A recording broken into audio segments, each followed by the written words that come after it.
4-5 पोरांचं ना ग्रुप बसलेलो असते आणि त्याच्यात एक पोर जो असते ना, तो आहे ना अखलाकनी मोप बेस असते, आदतीन मोप बेस असते. ते असे सगळे बसलेले असतात. तर त्याच्याशी जो पोर असते ना, जो म्हणजे जो बेस असते, तो काय बोलते, मला बोलते थोडं टॉयलेटला जायला आहे. तर बोलते, "मी जाऊन येता." ते सगळे बोलतात, "हां, जाऊन यायचा." तर तवसरी असे सगळे बसून असतात ते. ते मग बसलेले असतात ना, त्याच्याशी आता एक जण मागशी काय बोलते माहिती आहे? "नाही," बोलते, "मोप," बोलते, "बेस आहे," बोलते तो. म्हणजे त्याच्या मागशी म्हणजे तारीफ करत असतात. बोलते, "नाही," बोलते, "तो मोप बेस आहे."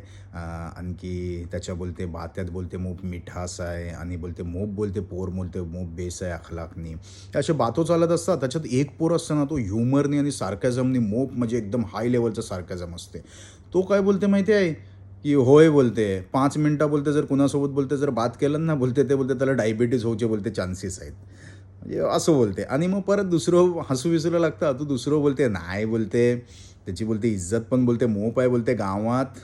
तो परत मग तो चालू होते. तो काय बोलते माहिती आहे, "होय," बोलते, "एकदा बोलते त्याच्यासोबत बोलते जाईत होतो आणि बोलते गलिच्ची बोलते गेली होती. बायका बोलते ते बसलेली होती. शेव घेतलाय बोलते त्याला बघून. एवढी बोलते इज्जत आहे बोलते त्याची."